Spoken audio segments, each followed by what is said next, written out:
Salut tout le monde, c'est Jojol. Je vous souhaite la bienvenue dans cette vidéo de comparaison entre l'iPhone 12 mini, l'iPhone 12, l'iPhone 12 Pro et l'iPhone 12 Pro Max en ce qui concerne la batterie.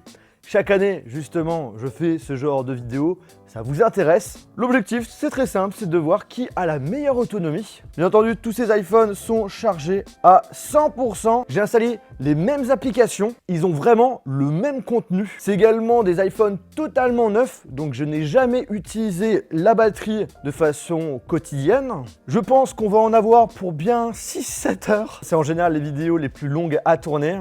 Je compte vraiment sur vous, si ce genre de vidéo, ça vous plaît et que vous en voulez d'autres de façon plus régulière, de lâcher un gros pouce bleu parce que ça me montrera justement que vous en voulez plus à faire ce genre de comparaison. Parce que si ça vous intéresse pas, bah voilà, ça sert à rien que je m'embête à prendre autant de temps à faire ça. Alors pour cette comparaison, je vais utiliser des benchmarks pour pouvoir vraiment les pousser à bout. Également des jeux et bien sûr les réseaux sociaux Instagram, YouTube. On va voir aussi un petit peu leur comportement quand on installe des applications, voir c'est qui perdra le plus de batterie, ou soit c'est peut-être égalité, on sait pas. D'ailleurs tiens, on peut commencer déjà en fait de démarrer le chronomètre.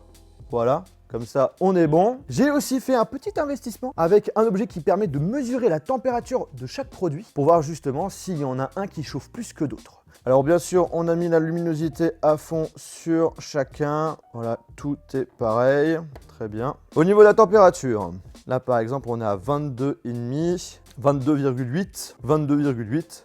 22,8. Alors ce que je vous propose aussi, parce que je sais qu'il y a plein de personnes qui aiment bien voir des scores de benchmark, c'est de vous montrer les scores de chacun et de voir combien de pourcentage ils ont perdu. On va commencer avec Geekbench 5. On voit qu'au niveau du processeur, c'est vraiment la même chose. Par contre, en ce qui concerne la RAM, c'est pas pareil. On a 6 Go de RAM sur la gamme Pro, donc Pro Max et Pro. Et sur le 12 et 12 mini, nous sommes à 4 Go de RAM. Donc du coup, on n'a pas la même RAM. J'en profite aussi pour vous informer que Rhinoshield propose plein de protections pour ses nouveaux iPhones, même la version mini, que ce soit coque, bumper, écran de protection. Vous avez même des coques avec mon design. Bref, faites-vous plaisir, il y aura un lien dans la description et vous avez moins 10% avec le code JOJOL2020. Alors le premier à afficher son score, c'est quand même, s'il vous plaît, le mini. Au niveau des scores, c'est vraiment très similaire. Mais notez quand même que le mini a dépassé le 12 et également le 12 Pro. C'est parti maintenant pour un autre benchmark. On va faire avec Antutu cette fois-ci.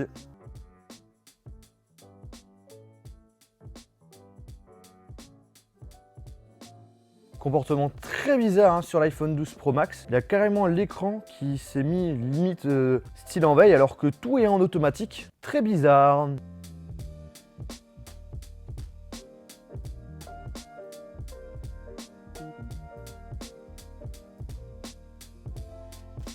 Alors il y a aussi l'iPhone 12 mini qui a un comportement un petit peu étrange au niveau de l'écran, on va voir ça après. On a les scores et comme vous pouvez le remarquer, étrangement l'iPhone 12 mini, mais on a un score quand même un peu plus élevé que l'iPhone 12 et l'iPhone 12 Pro. On va voir au niveau des réglages, au niveau de l'écran. C'est tout pareil, donc très bizarre. On va lancer un autre benchmark qui est 3D Mark. C'est parti, 1, 2, 3. En tout cas, comme vous pouvez le voir, la version mini et la version 12 Pro Max, l'écran est revenu à la normale. Cette fois-ci, on a un écran plus faible sur le Pro Max, le Pro et le mini, mais pas sur le 12.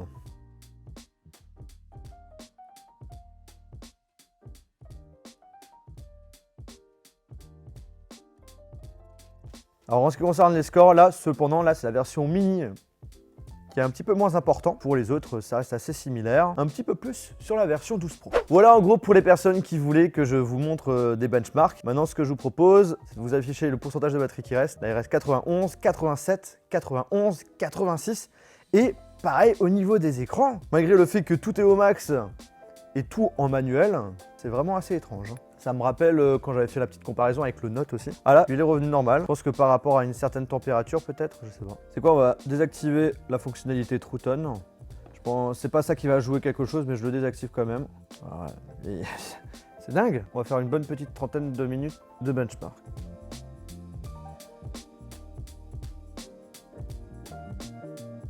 Donc là, pendant une trentaine de minutes, j'ai lancé des benchmarks.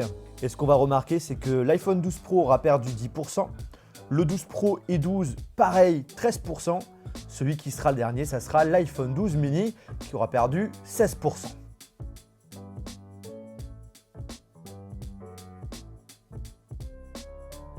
Puis ensuite, j'ai fait 30 minutes de Top All Run 2. Et là, égalité avec le 12 Pro Max, le 12 Pro et le 12. Tous les trois ont perdu 10%. L'iPhone 12 mini, encore dernier, a perdu 12%.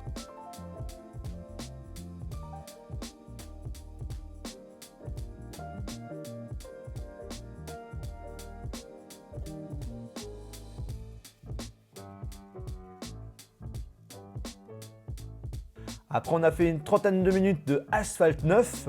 La égalité pour les 4, puisque chacun a perdu 8%. Pas de jaloux. Par la suite, 30 minutes de Subway Surfer, où on a perdu 7% pour le Pro Max, 6% pour le 12 Pro et 12, et 8% pour le 12 mini.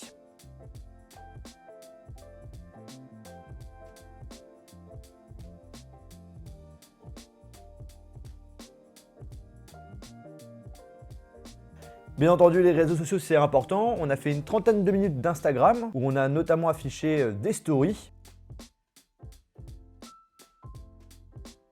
Le 12 Pro Max aura perdu 4%, le 12 Pro et le 12, pareil, égalité 5%, et le 12 mini, souvent dernier quand même, 7%. YouTube, j'en suis convaincu que vous regardez quand même pas mal de vidéos sur YouTube, j'espère que vous êtes bien abonnés à la chaîne YouTube de Jojol.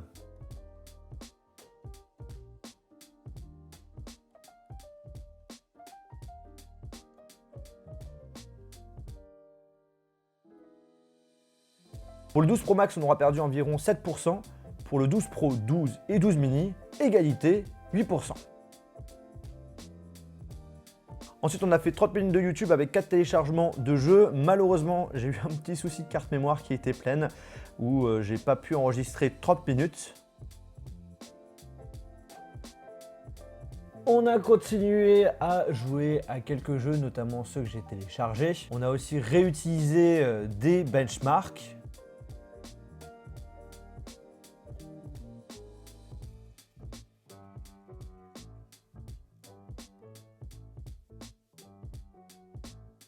On a réutilisé Antutu, Geekbench, 3D Mark. On a également refait de l'Instagram.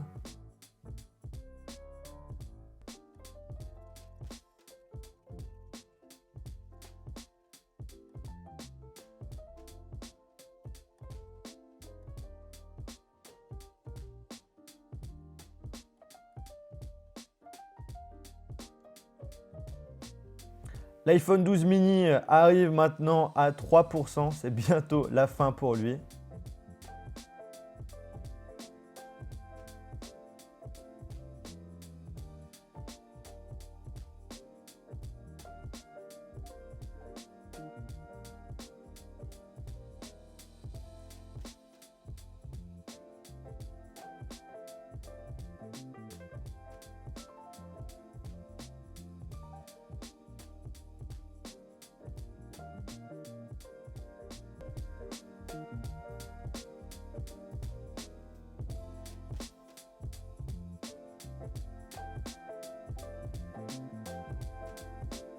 Le mini s'éteint, il reste 16% au 12, 13% au Pro et 25% au Pro Max.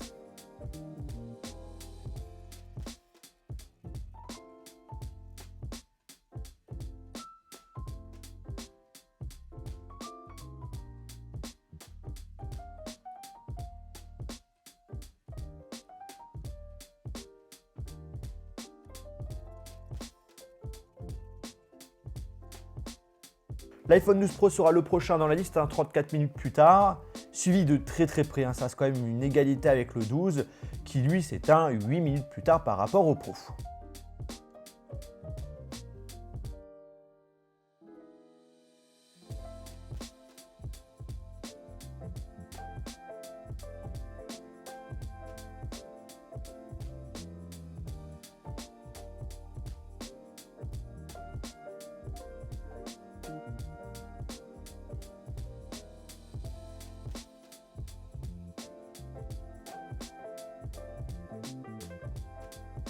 Bon, quelle heure il est?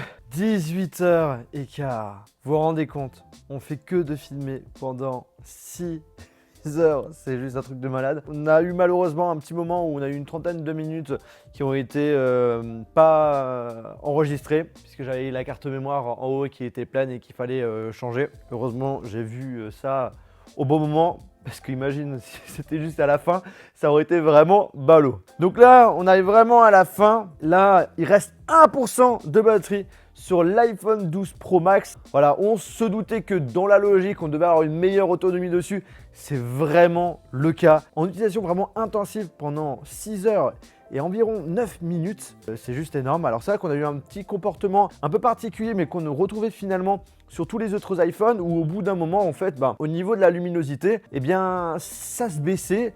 Alors que quand on regardait dans les réglages, c'était à fond la plupart du temps. J'ai un petit peu regardé, il n'y avait que sur l'iPhone 12 où il y avait un moment, il y a le mode économie d'énergie qui s'était activé alors qu'il n'était pas du tout activé. Sur les autres, on n'a pas eu ce comportement. Voilà, un petit peu bizarre parce que du coup, j'avais bien vérifié, bien fait attention que chacun ait bien les mêmes paramètres, même plus que 2 fois. Donc c'est à vous dire. Donc là, c'est bizarre que sur le 12, ça s'est activé comme ça. En tout cas, à la fin, là, le 12 Pro Max, je le pousse quand même à fond la caisse. On refait un petit Antonto et là, je pense qu'il va être fini. Il va être fini. En tout cas, une chose est sûre, c'est que 6 heures, utilisation hyper intensive, écran à 100%, on est sur une autonomie qui reste quand même supérieure à la moyenne. Donc on aura quand même globalement une bonne autonomie à voir pendant plusieurs jours de test.